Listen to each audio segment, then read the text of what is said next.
कपड़े धोने वाली बहू। शादी के पहले से ही विभा को कपड़े धोने का बड़ा शौक था। कभी नल के नीचे तो कभी तालाब के पास। अरे मेरी नीली वाली लुंगी नहीं दिख रही है। विभा की अम्मा कहाँ रखी है लुंगी? अरे वो तो विभा ने परसों ही धोकर रखी थी आपकी अलमारी में, देखो वहीं होगी। वो ना मैंने आज धो दी, मुझे लगा कि गंदी हो गई होगी। अरे कैसे गंदी हो गई थी? उसे तो मैंने पहना भी नहीं। हे भगवान, इस लड़की के कपड़े धोने की आदत से परेशान हो गया हूँ मैं। जितना तो घर में राशन नहीं आता उससे कहीं ज्यादा डिटर्जेंट पाउडर का खर्चा है। इसकी शादी करवा दो, शादी जाए अपने घर में ही करे काम, फिर चाहे घर के कपड़े धोने हो या पूरे गांव के। हाँ ठीक बोल रही हूँ, देखता हूँ मैं कोई लड़का। वो दिन भी आ जाता है जब विभा को देखने लड़के वाले आ जाते हैं। लड़की मुझे अच्छी लगी। होने वाली सास कहती है, बेटी अगर कुछ पूछना है तो पूछ लो। वैसे तो हमारी लड़की बहुत ही शर्मीली है, जो बोल दो वो मान लेती है, इसे क्या पूछना होगा। अरे कैसी बात कर रही हो माँ, मुझे इन लोगों के घर रहना है, सवाल तो कई है।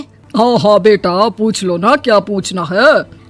आप लोगों के घर कपड़े कौन धोता है? सास का मुंह बन जाता है। देखो अगर तुम ये कहना चाहती हो कि तुम्हें कपड़े धोने नहीं आते तो सुन लो, कपड़े मैं ही धोती हूँ, लेकिन तुम्हारे आ जाने के बाद मैं रुमाल तक नहीं धोऊंगी। अरे चुप रहना भगवान, बहू बेचारी घर आई नहीं, उसे डराना शुरू कर दिया। वो क्या है ना बिटिया, अभी तक तो ये कल्लू की माँ ही धोती थी, लेकिन अब तुम्हारे पापा तो दहेज में वॉशिंग मशीन देंगे ही।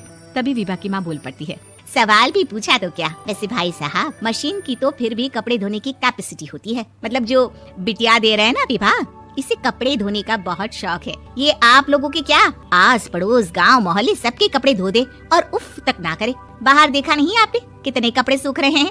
सब हमारी बिटिया ने ही तो धोए हैं। बस भी करो ना माँ, शर्म आ रही है इतनी तारीफ सुनकर।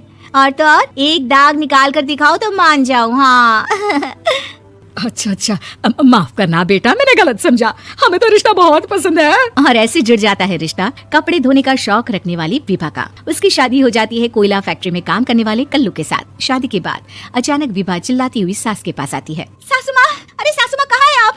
ये तो धोखा है, धोखा दिया आप लोगों ने मुझे। इसे ससुर के चक्कर के बारे में पता चल गया। अरे तो उसमें तुझे क्यों धोखा मिला है? अरे नल में पानी नहीं आता, कपड़े कैसे कब धुलेंगे? अच्छा तू पानी नहीं आ रहा उसकी बात कर रही है? तो आपने क्या सोचा? कुछ नहीं। अच्छा तेरी माँ ने कहा था कि कपड़े धोने का शौक है तुझे, याद आया मुझे। शौक बोलकर कपड़े धोने वाले मेरे जुनून को कम ना आके सासू माँ, कपड़ा धोना मेरा गुरूर है। तभी पति भी वहाँ आ जाता है। अभी मैंने इसे सनी देओल की फिल्म दिखाई है, उसी के डायलॉग मार रही है माँ। अच्छा सुन, साफ बता रही हूँ, पानी सुबह 4 से 6 और शाम को 10 से 12 आता है, समझी? विभा टाइमिंग सुनकर हैरान हो जाती है। ये क्या भूतों का मोहल्ला है? सुबह 4 बजे उठकर कौन कपड़े धोता है? 4 बजे टंकी में पानी जाता है, फिर सारा दिन धोना ना, किसने मना किया? अरे कैसी बात करेंगे? 200 लीटर की टंकी में कितने कपड़े धो लूंगी मैं? सुबह ही उठ जाऊंगी मैं। अब क्या था, विभा सुबह 4 से लेकर रात के 12 बजे तक कपड़े ही धोती रहती। एक रोज सास पड़ोस से निकलकर कहीं जा रही होती है कि साथ वाली कहती है, हाँ कल्लू की माँ, जरा ये बताओ कि 2 साड़ी है, 2 ब्लाउज और 1 पेटीकोट और 1 नाड़े वाला लंबा कच्चा। हाँ तो? अरे तो क्या, कितना लोगी धुलाई ये बताओ। धोबन दिख रहे हैं हम क्या? हमारे पति सरकारी नौकरी से अभी रिटायर हुए हैं और बेटा सुपरवाइजर है कोयला फैक्ट्री में। धोबन समझ रखा है हमें? हाय रे कल्लू की अम्मा, माफ कर दो, वो तो मोहल्ले में यही सब बता रहे थे कि तुमने बहू को कपड़ा धुलवाने के काम में लगा दिया है। सास को पड़ोसन की बात सुनकर गुस्सा आ जाता है। वो घर पहुंचती है जहां घर के बाहर ही इतने सारे कपड़े सूख रहे होते हैं जितने कि किसी धोबन के घर पर। अरे ओ कल्लू की दुल्हन, बाहर निकल।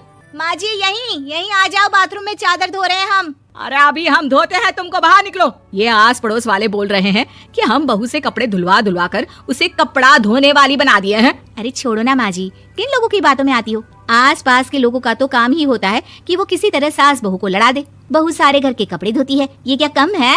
बोलिए। सास को भी लग जाता है कि वो बहू का ये संकीपन नहीं छुड़वा सकती, इससे अच्छा है कि खुद ही चुप हो जाए। एक रोज सास और बहू मंदिर जाते हैं, जहाँ सास की साड़ी वहाँ खड़ी भीख मांगने वाली से मिलती है। माँ जी क्या बात है, आपकी साड़ी उस भिखारन से कितनी मिल रही है ना?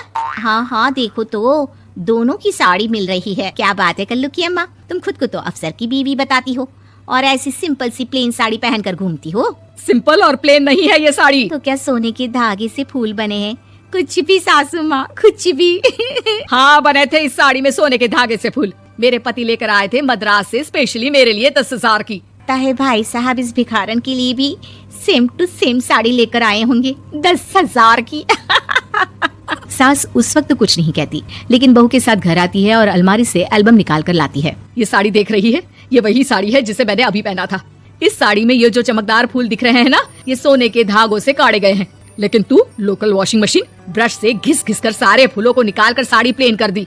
मुझे माफ कर दीजिए सासू माँ। और तो और, जब मैंने तुझे तेरी गलती के लिए कुछ नहीं कहा, लेकिन तूने तो सबके सामने मेरा मजाक ही बना दिया। क्यों? बहू को समझ में आ जाता है कि अब से उसका कपड़े धोना बंद।